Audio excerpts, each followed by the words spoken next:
o advento da República Brasileira. A monarquia caiu, Dom Pedro II foi escorraçado, foi convidado a se retirar do nosso país, e os militares, junto com a elite econômica e a igreja, se juntaram contra a monarquia. Mas quais acontecimentos levaram, de fato, à queda da monarquia e à instauração da República no Brasil, além dos seus personagens, né? Porque tem um motivo. Ninguém resolve da noite para o dia trocar de sistema político porque lhe convém assim. Mas tem os motivos, tem os propósitos. Então é isso que nós vamos ver hoje aqui no Sistema de Ensino Monte Carlo. Esse canal é feito para você que pensa diferente. Já vai deixando seu like. Caso você ainda não seja inscrito do canal, considere se tornar inscrito, já que nosso trabalho é de utilidade estudantil e utilidade acadêmica e de consultoria. E além do mais, não lhe custa nada, né? Vamos ao que interessa. Uma república em construção. A república, como forma de governo, um pouco de história, um pouco de revisão, nasceu na Roma Antiga. Com ela, né, surgiu a noção de um governo visto como república, que em latim quer dizer coisa pública, que deveria servir aos interesses dos cidadãos. No contexto romano, precisamos entender quem é considerado cidadão, mas não vamos entrar nesse detalhe aqui, já que temos vídeo no canal com a Roma Antiga, né? E o conceito de república. Vale a pena você dar uma olhadinha para se inteirar mais desse assunto. Muito tempo depois, logo na Revolução Francesa, final do século XVIII, o conceito de república se uniu ao de liberdade e democracia. A partir desse período, o ideal de república passou a ser associado a direitos civis e políticos, conquistados assim pelos revolucionários franceses. No caso do Brasil, a república surgiu como resultado de uma aliança entre setores. Que setores eram esses? O exército, elites políticas e econômicas, e de um país que tinha todo o seu contexto do século XIX, né? Um país extremamente agrário, um país cheio de vício, um país que ainda era escravocrata e um país que todo o seu sistema político, social e econômico foi uma cópia adaptada. A nossa república foi estabelecida para atender a interesses de uma pequena elite que dominava o nosso país. O uso da coisa pública, ou seja, nesse caso, o Estado, em benefício de interesses privados e em prejuízo do coletivo, tornou-se um problema histórico do nosso país e assim da nossa república. Escândalos de corrupção que, infelizmente, fazem parte do nosso cotidiano, representam apenas uma parte do caráter invertido da República Brasileira, reduzido de seu sentido público. Reconhecer os vícios do regime republicano brasileiro não é suficiente para transformá-lo. Mais que isso, é necessário que os cidadãos conheçam e participem das atividades políticas. Construir um Estado efetivamente público, no caso do nosso país, só é possível com a ampliação de práticas de cidadania por parte dos brasileiros, conscientes e exigentes de seus direitos. Agora, consciência numa sociedade altamente alienada e vendida é um pouco complicado, mas segue o bonde. Antes da independência do Brasil, muitos grupos sociais já defendiam a implantação de uma república, De maneira difusa, a proposta republicana apareceu, por exemplo, nas rebeliões coloniais do século XVIII, já na Conjuração Baiana, na Conjuração Mineira, na Revolução Pernambucana, já se tinha esse princípio republicano. Mas apenas no século XIX, com a expansão da lavoura cafeira e a formação de uma rica camada de fazendeiros no Sudeste, o projeto republicano ganhou força no nosso país. O acontecimento que assinalou a arrancada desse movimento no Brasil foi a publicação do Manifesto Republicano, no ano de 1870. Nele, seus adeptos criticavam o caráter centralizador e hereditário da monarquia e defendiam um princípio federativo do regime republicano. Concluíam declarando que a República como caminho para aproximar o Brasil das demais nações da América.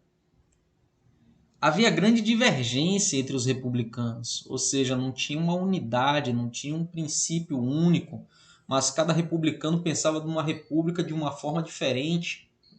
O grupo dominante, liderado pelo jornalista Quintino Bocaiúva, pregava que a república deveria ser instalada sem agitação social e ela não deveria ameaçar a ordem estabelecida. Mas que ordem é essa que ele está se referindo? A ordem escravocrata, a ordem clientelista, a ordem que os brancos dominam sobre os negros. Então é essa ordem a qual ele está se referindo, e é essa ordem que ele não queria que fosse abalada. Outros, como o advogado Silva Jardim, criticavam as propostas republicanas conservadoras e defendiam uma ampla mobilização popular para derrubar a monarquia.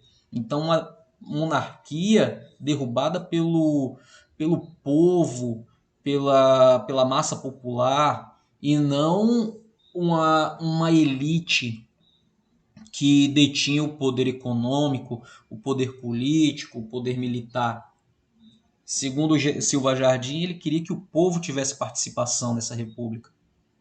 O movimento republicano, mesmo sendo antigo no Brasil, dado as suas controvérsias, só se transformou em uma força política decisiva quando a monarquia perdeu o apoio dos grupos que tradicionalmente a sustentavam, que eram os cafeicultores, a Igreja Católica e os militares.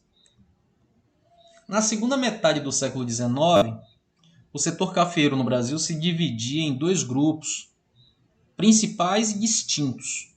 O mais antigo era constituído de cafeicultores do Vale do Paraíba Fluminense e Paulista. Eles tinham forte vínculo com a corte imperial, que lhes facilitava a concessão de crédito por parte das praças financeiras do Rio de Janeiro. E o segundo setor, que era o mais novo, o mais recente, era formado por cafeicultores do Oeste Paulista, que, ao contrário dos tradicionais, os do Oeste Paulista desenvolveram uma autonomia financeira em relação às praças bancárias, né, ligadas à corte imperial. Em busca de crédito mais barato, recorreram a empréstimos externos, principalmente o capital inglês, garantindo a independência financeira que lhe possibilitou afastar-se politicamente do governo imperial. Dessa forma, é possível entender a defesa do federalismo republicano por parte dos fazendeiros de São Paulo. Por eles, ou para eles, a república era a forma de assegurar mais autonomia política e financeira para as províncias e, na prática, subordinar as instituições do Estado aos interesses da economia cafeeira, já que o Estado não teria participação, né? Então, todo o setor econômico teria autonomia. Desde o período colonial, o poder civil e religioso estavam unidos por meio do padroado, uma instituição que submetia a Igreja Católica à coroa portuguesa e, após a independência, à coroa brasileira. Então, essa monarquia altamente arcaica, que ainda vivia beijando os pés e as mãos da Igreja Católica, era um problema para esses republicanos. Ao longo do século XIX, contudo, a Igreja buscou recuperar o seu poder, proibindo a admissão de eclesiásticos maçons, o que gerava um dilema, uma vez que a elite brasileira era em grande parte maçônica e católica também. O imperador deu ordens para que a medida do Papa Pio IX ela não fosse cumprida e na década de 1870 prendeu 2 bispos que se recusaram a seguir as ordens imperiais. Situações como essas caracterizaram a questão religiosa brasileira, que marcou o afastamento entre o clero católico e a monarquia. Então eles estavam de relações cortadas. Durante o governo de Dom Pedro II, o exército ocupou uma posição marginal na política brasileira. Baixos soldos, rígida disciplina da corporação, lentidão nas promoções, tudo isso desencorajava os filhos das elites a seguir carreira militar. Após a vitória brasileira na Guerra do Paraguai, o exército saiu fortalecido como corporação.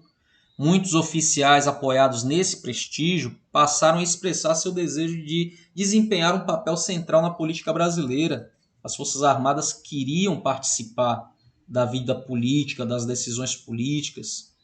E na década de 1880, sucessivos atritos entre o governo oficial do Exército, envolvidos em questões políticas, desgastaram a relação entre o Exército e a monarquia, e a cada dia ficava mais evidente o projeto dos militares de assumir um novo papel na cena política brasileira. A monarquia, com todos esses problemas, ela acabou se isolando. E se acentuou após a abolição da escravatura, em 1888, a total falta de apoio. A monarquia ficou isolada no Brasil, sem o apoio militar, que significava defesa, sem o poder econômico, que isso vai refletir nas relações internacionais, e de forma, não sei se tem uma representatividade forte nesse momento, a questão da igreja, porque a igreja ela não tem participação na formação econômica e política, mas tem participação na formação moral, na formação cultural. E isso era o que mantinha o povo em controle, sob as normas da igreja. Então, sem esses apoios, a monarquia ficou sem ação. A lei da abolição da escravatura, sancionada pelo governo sem nenhum tipo de indenização aos proprietários, decisão que desagradou profundamente a elite escravista tradicional, isso depois de reuniões conspirativas entre militares e republicanos civis, passaram a acontecer com frequência. Então já não tem apoio nem econômico, nem religioso, nem militar. Eles ainda aboliram a escravidão sem nenhum tipo de indenização aos proprietários de escravo. Tratando, a questão aqui não é se a escravidão era viável ou não. A questão aqui é uma questão financeira, uma questão econômica, já que donos de escravos pagaram por esses escravos. E por uma canetada, eles teriam que libertar esses escravos e não seriam ressarcidos por isso. Tem toda a questão humanitária, tem todo um apelo humanitário aqui, tem todo um apelo popular, tem toda uma crítica popular, mas deixando as críticas populares de lado e olhando para um negócio em questão, toda a classe econômica, empresarial, os cafeicultores, os engenhos de açúcar, né? Todos aqueles que investiram na escravidão tinham que libertar seus escravos e não receberiam nada por isso, e isso agravou ainda mais a situação. Então foi o último prego do caixão da monarquia. E na manhã de 15 de novembro de 1889, o Marechal Deodoro da Fonseca marchou com as tropas para o Ministério da Guerra. Há diferentes versões sobre esse episódio. É possível que ele não quisesse derrubar a monarquia, mas apenas o chefe do gabinete ministerial, o Visconde de Ouro Preto, por conta lá de suas divergências. Porém, uma vez iniciado o movimento, foi difícil reverter. a república ela foi proclamada e o imperador, diante dos fatos, preferiu não resistir. O dia 1º de novembro, então, resultou de uma ação quase isolada do exército, apoiada por um pequeno grupo de republicanos civis. Então, a força militar, os civis republicanos, o clero, participaram desse golpe de Estado e o povo não teve participação nenhuma. O povo estava à revelia do que estava acontecendo e simplesmente viu o imperador e sua família se retirarem do Brasil, e tudo que eles tinham de informação é que estavam acontecendo novidades e que novos dias estavam vindo para o Brasil, dias de ordem e de progresso. Finalizando mais uma videoaula, dúvidas e sugestões, deixe aí nos comentários. Se você ainda não é inscrito no canal, por favor, deixe seu like, se inscreva, não lhe custa nada. É uma forma de você motivar aqui o nosso trabalho de utilidade pública. Sistema de Ensino Monte Carlo, um canal feito para você que pensa diferente.